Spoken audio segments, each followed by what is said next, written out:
우리가 예수님을 믿는다는 게 무엇일까? 여러분, 예수님을 믿는다는 게 뭐예요? 질문하는 겁니다. 예수님 믿는다는 게 뭐예요? 내가 사는 길. 여러분, 예수님 왜 믿어요? 김장로는 예수님 왜 믿어요? 웃지 마시고. 우리가 가장 기본적인 거. 예수님 왜 믿어요? 천국에 가려고.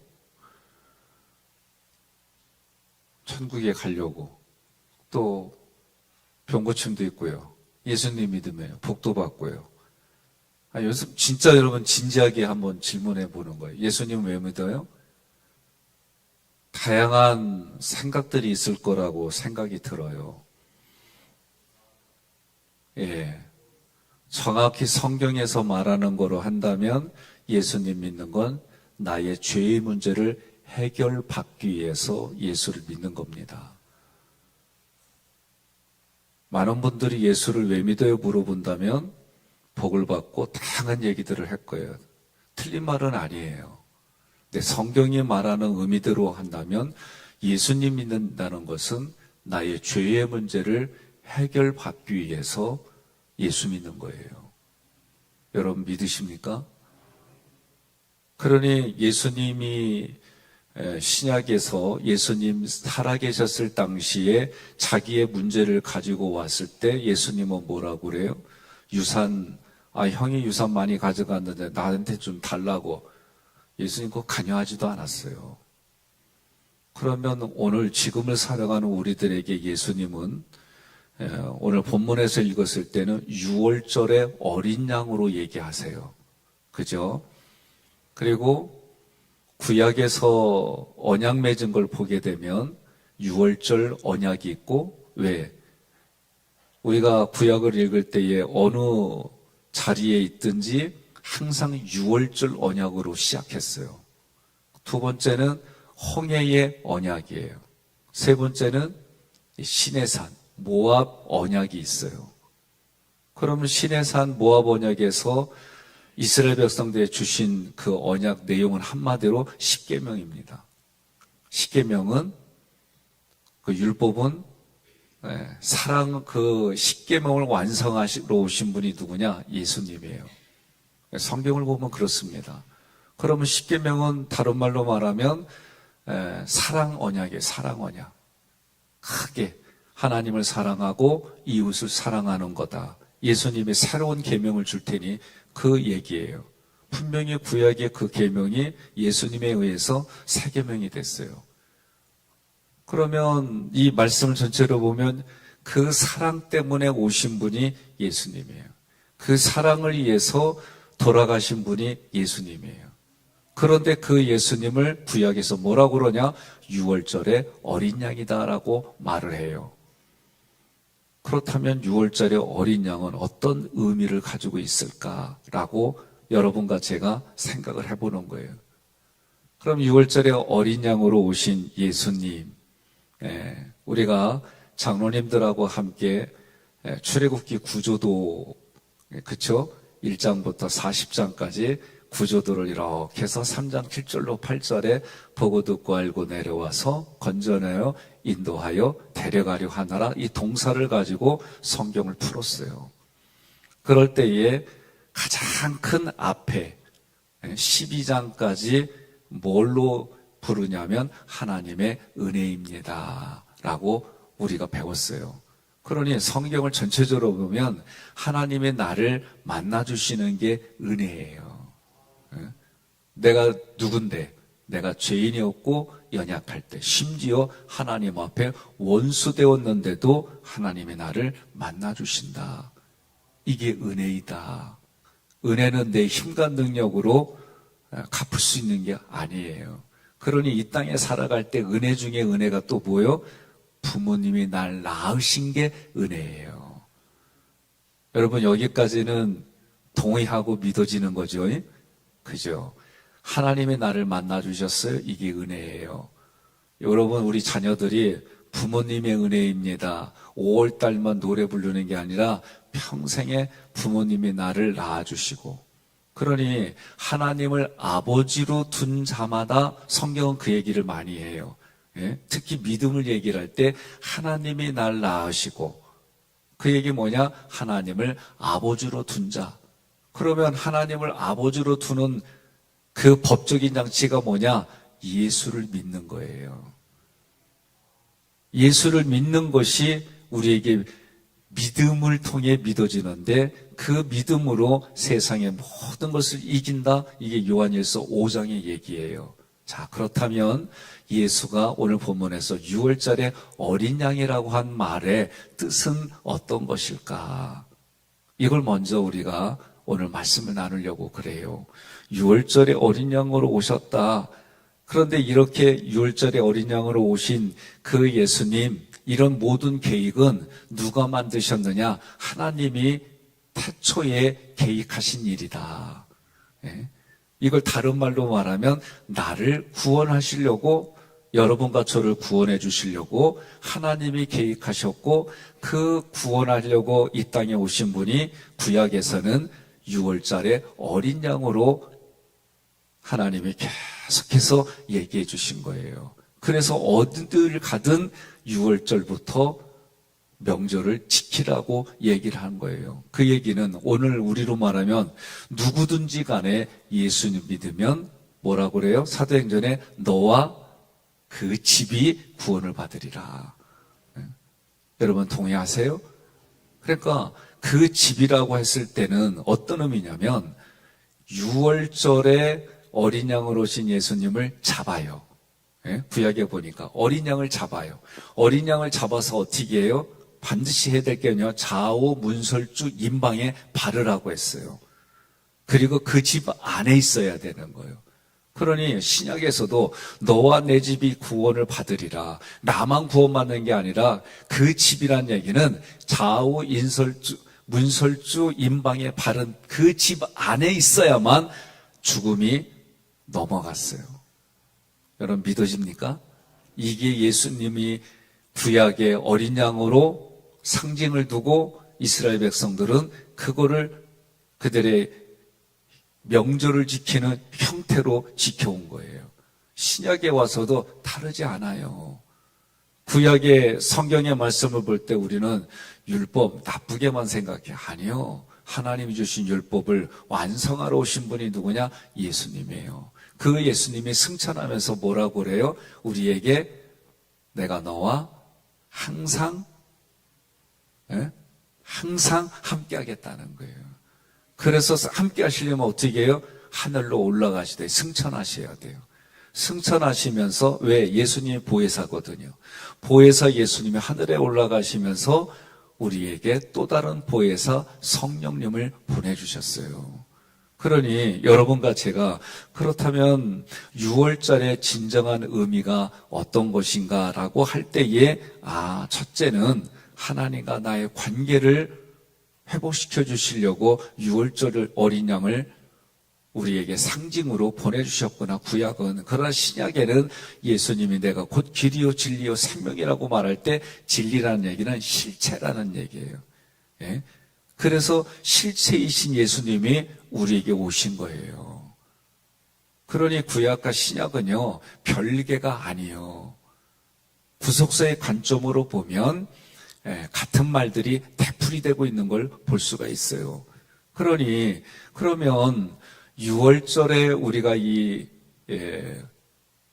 어린 양은 6월절 언약을 지킨다는 얘기는 무슨 얘기냐면, 하나님이 은혜의 이 구조를 만들어 주신 것을 내가 믿는 거예요. 그러면 이 은혜는 뭐냐? 일방적으로 하나님이 우리에게 부어주시는 거예요. 그러면 여기서 먼저 질문할 게 또 하나 있어요. 여러분, 은혜 받은 것이 자기 만족, 자기 감동, 자기 여기서 멈추는 게 아니에요. 너와 내 집이 구원을 받으리라 말씀하셨고, 그리고 우리가 은혜의 단계 다음에 뭐예요? 주님이 우리에게 은혜 베풀어 주시면 그 은혜에 반응을 하는 거예요. 여러분과 제가 하나님께 은혜 받았어요. 내가 그 반응을 보이는 거예요. 반응이 뭐예요? 주일날 얘기했어요. 하나님의 은혜를 보여주시면 우리 뭐라고 대답했어요? 그렇죠. 진리로 반응하는 거예요. 그러면 진리로 반응한다는 게 어떤 뜻일까? 여러분, 부모님에게 내가 은혜 받았어요. 여러분 어떻게 해요? 여러분들은 부모님이 은혜 받으면 어떻게 하시냐고. 감사해요. 말로만? 예? 근데 부모님 감사해요. 말로만 하시냐고요.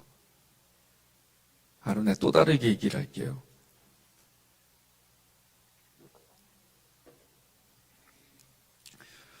장로님, 김선봉 권사님하고 부부신데, 참 죄송해요. 큰일 날 뻔해. 김영철, 유순봉 권사님의 부인이신데, 연애하셨어요? 중매로 만나셨어요? 연애하셨어요?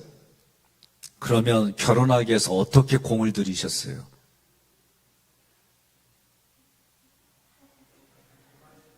예? 애 많이 썼어요. 그러니까 어떻게 해요? 구체적으로. 맨날 생각만 하셨어요? 선물도 사주시고. 꼬셨어요, 예? 그래요. 이 정상 아니에요. 이상한 거예요? 자, 여기 반응을, 여기 이렇게 하셨을 때에 유순봉 권사님 어떻게 반응 보이셨어요? 중요한 얘기예요, 지금 우리가 그 6월절 언약을 얘기를 하기 위해서.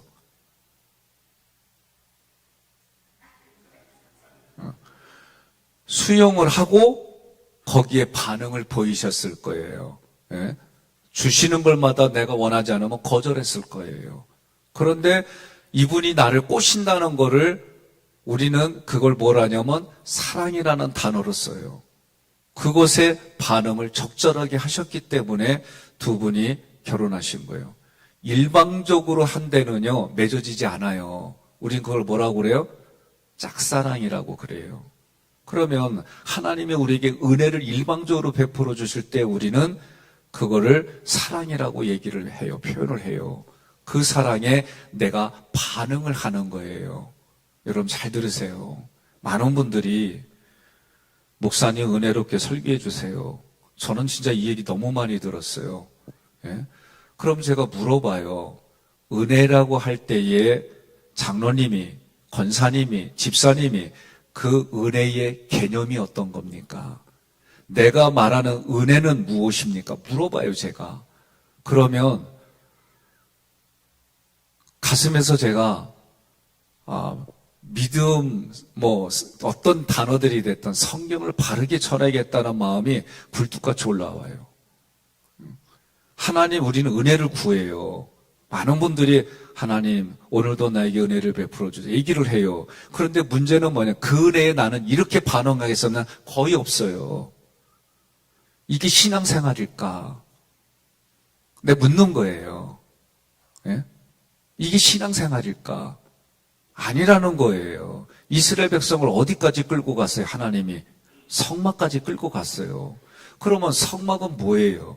모세에게 보여주셨어요. 시내산에서 모세에게 너희는 이렇게 성막을 지라고 보여주셨어요. 그런데 성막을 짓는 이유가 뭐예요? 하나님의 성막을 왜 지으셨어요? 예? 뭐라고 그랬냐면 내가 너희와 함께 하겠다 그랬어요. 내가 거기서 너에게 말하겠다 그랬어요. 그런데 하나님이 거하시는 성막에 언제든지 와라, 언제든지 와라. 근데 올 때는 하나님 말한 규칙을 가지고 와라 그랬어요. 그 규칙이 레위기예요. 레위기에서 뭐라고 그래요? 하나님께 나아가는 방법이 뭐예요? 5대 제사의 예배예요, 예배. 우리가 기억해야 될 게 뭐냐? 하나님께 나아갈 때는 하나님이 가장 기뻐하는 거는 예배다. 그런데 예배는 반드시 하나님이 말씀하는 원칙으로 가져오라는 거예요.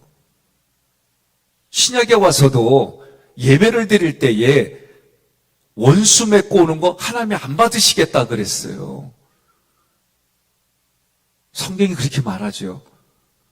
그럼 오늘 우리가 예수 믿는다는 건 하나님이 일방적으로 예수를 우리에게 보내주셨는데 내가 연약하고 죄인이고 특히 원수될 때에도 하나님은 그를 위해서 어떻게 화목제물로 예수를 보내줬어요. 이건 은혜예요. 그럼 은혜를 받은 나는 어떻게 반응을 해야 될까?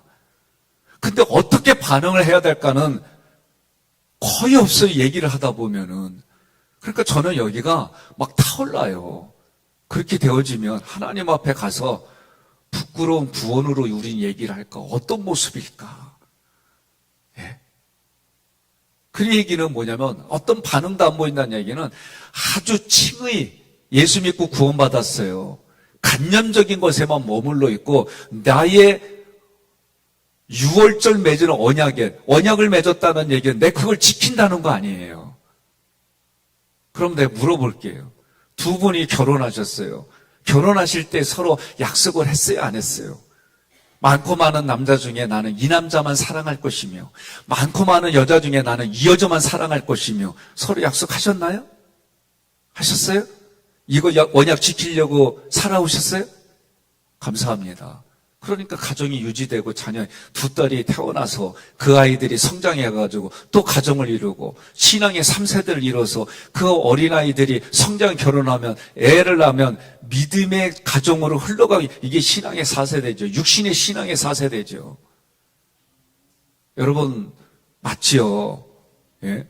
그러면 내가 예수 믿었다고 하는 것에 대한 약속을 지킨다고 할 때 그 약속의 내용들이 무엇일까라고 할 때에 가장 먼저 중요한 건 하나님이 이렇게 계획하시고 하나님이 나를 여기까지 이끌어 주셨으니 남은 생에도 하나님 이끌어 줄 믿는 믿음이 생기는 거지요.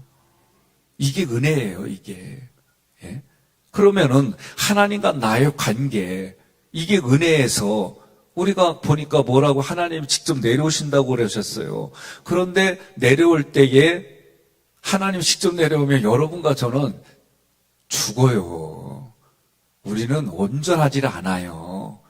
예수의 피로 발라졌어도 우리 내면까지 뭐라고 그래요? 사도 바울에 마음의 할례를 받으라고 그러잖아요. 겉의 할례만 받는 게 아니라 너희 마음의 할례를 받으라는 얘기는 구약의 할례는 제가 볼 때 신약의 세례와 같아요. 세례와 같은 거예요. 그러면 내가 그렇게 세례받았다고 결단하는 일들이 있어야 되는데 어찌됐든 그렇게 하나님이 직접 오는 게 아니라 하나님께서 하나님이 준비된 목자를 보내주세요. 여러분 구약에서도 목자와의 관계가 얼마나 소중한데요. 신약에 와서도 목자의 관계가 얼마나 저 한번 열어보세요. 저도 그랬어요. 담임자고 관계가 틀어지기 시작하면 말씀 안 들어와요. 저도 그랬어요. 부목사 때. 그리고 속으로 뭐라냐. 목사님 먼저 잘하시지. 목사님 이렇게 말하고 왜 또 이렇게 말하시나.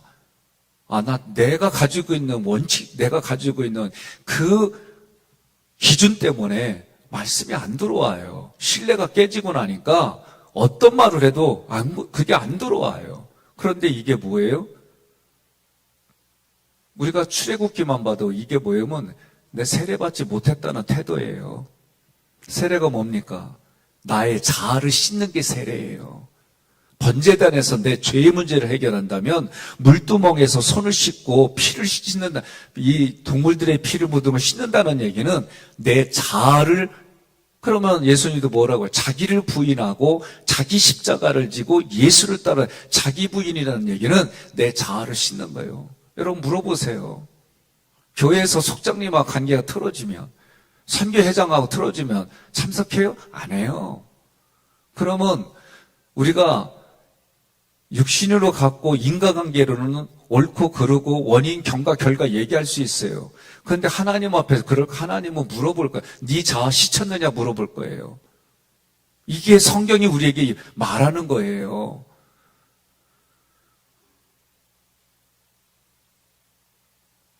저도 말씀을 준비할 때에 아니 우리의 반응은 하나도 없고 적용하는 건 하나도 없는데 은혜만 받기를 원하고 은혜만 달라고 그러니 그러면 어린아이 수준에서 성경도 계속 얘기해요.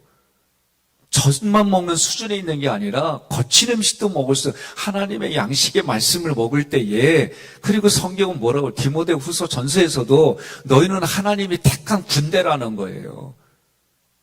성경은 말할 때에 하나님의 그 장소까지 갈 수 있는, 하나님과 함께 공존하는 성막에까지 가는 그런 성장과 성숙은 다 얘기를 안 하고 늘 은혜만 주세요. 하나님 주세요. 에베소서도 1장, 2장 올라갈 때 사도 바울이 뭐라고 그래요?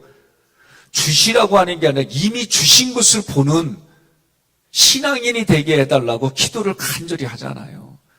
우리는 여러분 기억해, 하나님이 뭐라고 그래요? 내가 너희가 원수 되었을 때, 심지어 연약하고 죄인인 게 정도가 아니라 하나님 앞에 원수 되었을 때도 하나님은 내가 너에게 예수 화목제를 보내주셨다. 그리고 사도 바울도 그렇고 구약과 신약과 모든 얘기는 뭐냐면 이미 보내주시고 완벽하게 이루신 그것을 볼 수 있게 해달라. 옆에 분한테 그래요. 아멘 안 하면 나도 힘들어요, 진짜. 예? 우리 신앙의 수준이 어디에까지 가야 되느냐. 신구약은 다 얘기한 게 성장하고 성숙해서 하나님과 동행하는 그 자리까지 가야 되는데 은혜 받는 얘기만 한다면 우리의 반응은요. 그럼 뭐가 될까? 짝사랑은 이루어지지 않는다니까요. 우리가 짝사랑 얘기할 때는 결혼한 상태에서는 짝사랑이란 말 안 해요. 내가 사랑했어요. 그 사랑을 내가 받아들였어요. 나도 이렇게 사랑해요. 그래서 하나님과 우리가 공급이 되어지고 하나님이 내게 공급을 받은 것, 나는 반응을 보며 하나님의 영광을 위하여. 구약은 그렇게 말하지만 신약은 구체적으로 내가 하나님을 이렇게 사랑했습니다. 그런데 하나님의 사랑이 어떤 거예요? 네가 원수 될 때 나도 널 이렇게 예수 보내줬어. 이게 사랑이야? 그렇게 얘기를 해요? 그러면 너는 그 사랑을 가지고 어떻게 사랑하니? 하나님을 어떻게 사랑하니? 너 이웃을 어떻게 사랑했니? 물으신다고요. 그래서 신약에서 뭐라고? 너희가 행한 대로 하나님 앞에 그대로 자고한다 그러셨어요. 여러분 동의하십니까? 그러니 우리가 하나님의 은혜를 받았어요. 하나님과 관계, 그리고 나를 도와주는 목자의 관계 어떻게 해요? 하나님께 나아가려면 본인이 나가요? 아니에요. 제사장을 통해 나가는 거예요. 신약에 와서 너희는 왕같은 제사장이라니까 요새 계속 목사 필요 없어요. 제가 그런 모습들을 볼 때에 아파요. 그러니 나도 하나님 앞에 중보를 할 때 어떻게 될까?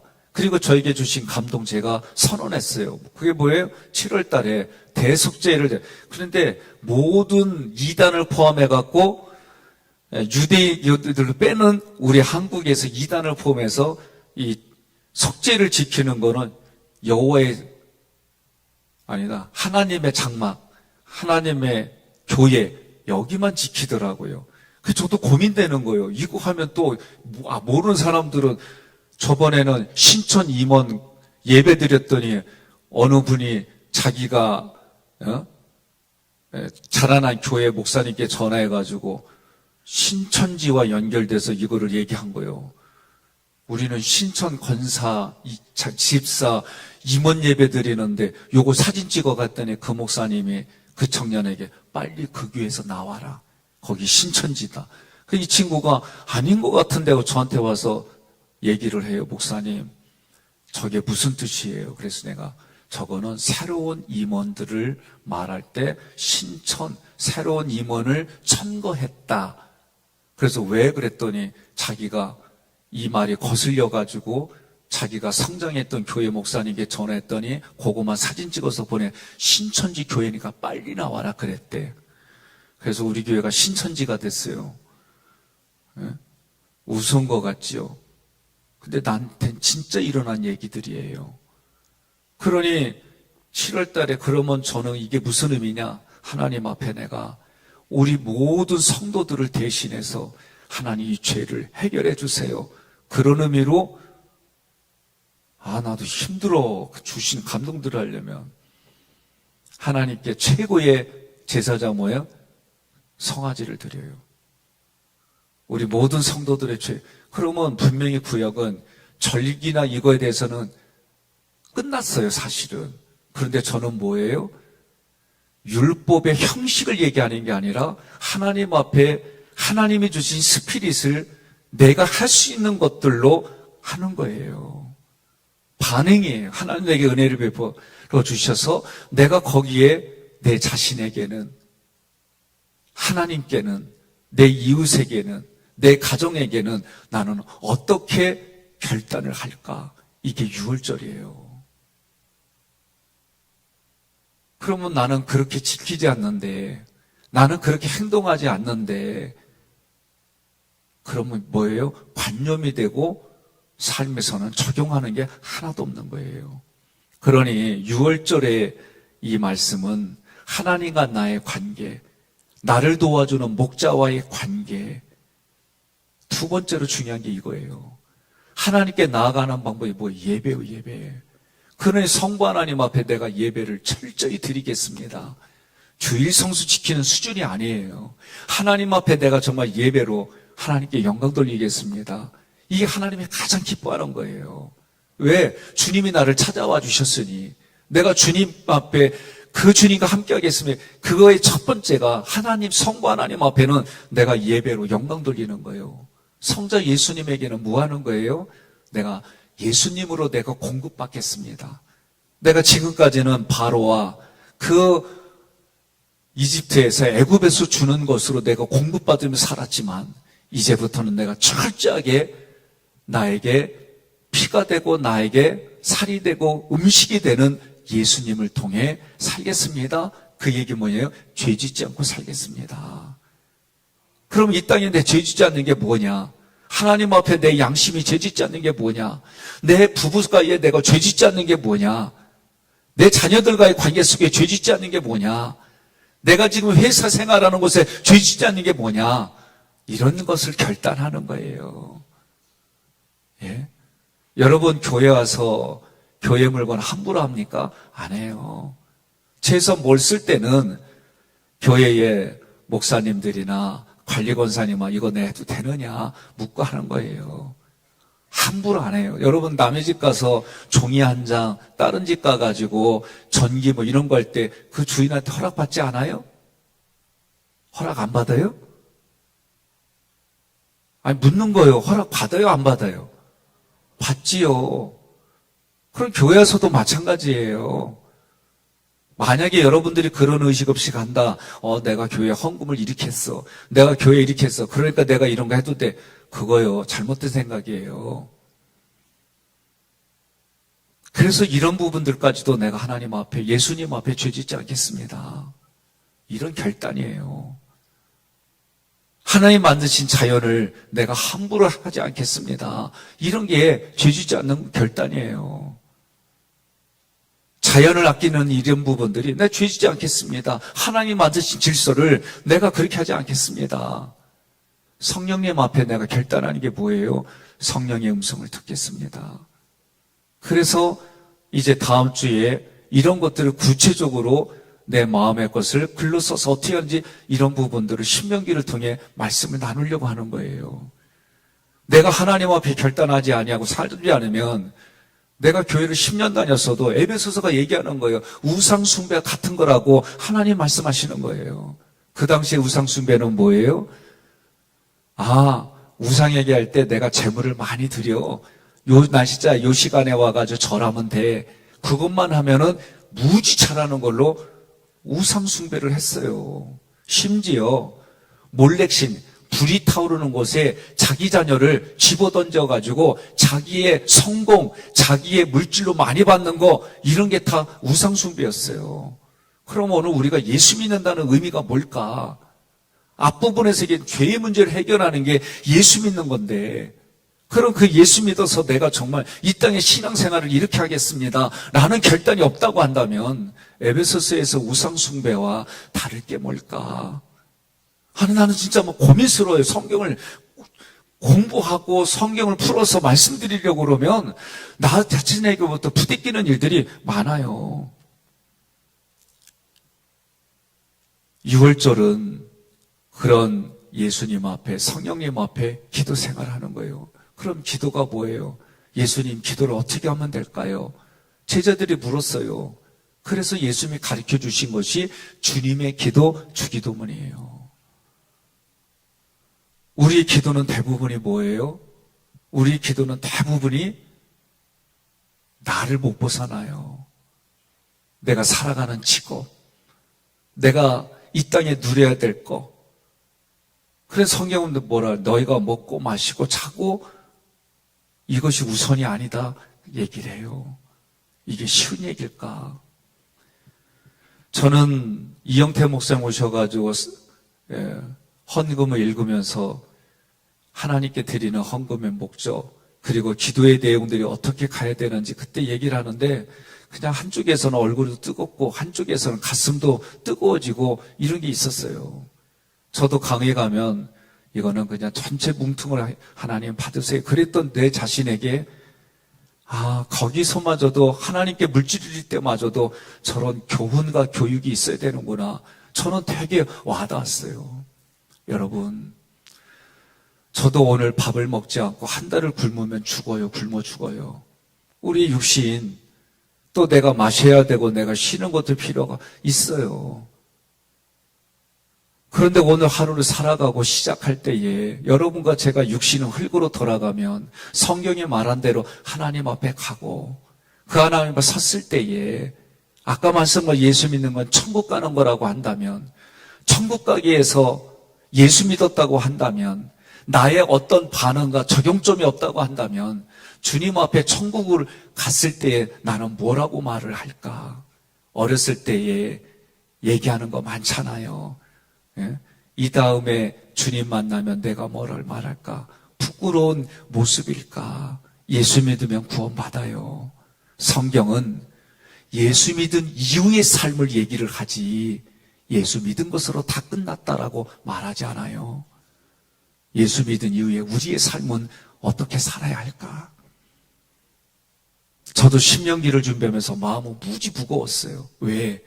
신명기 이전까지는 예수를 믿고 어떤 짓을 하든 용서받았던 은혜의 수준에서 신명기를 이스라엘 백성들이 다시 재계약을 할 때에 그들이 그 말씀대로 살지 않으면 다 광야에서 죽었어요. 우리가 예수 믿은 이후의 신앙의 삶에 대해서 하나님 앞에 진지하게 고민하고 자기 결단, 자기 부인하지 아니하면 광야에서 다 죽을 인생이라는 것이 신명기를 준비하며 제 마음속에 와닿는 고민이고, 결단을 하는데 저도 주저하는 거예요. 저는 오늘 여러분들이 이 새벽에 내가 정말 6월절에 언약을 맺었다고 한다면 예수 믿은 이후에 새로운 공급을 내가 주님으로부터 받습니다. 그 얘기는 세상의 가치 기준이 아니라 하나님이 주시는 공급으로 내가 이 땅 살아가겠습니다. 오늘 결단하셔서 그 기도가 여러분을 살리고 여러분의 집안에, 예수의 피 묻은 집안에 있는 사람이 살아가는 여러분의 신앙 명문 가문이 되시고 만나는 분과의 관계가 그렇게 가시기를 주님의 이름으로 권면하며 축복합니다.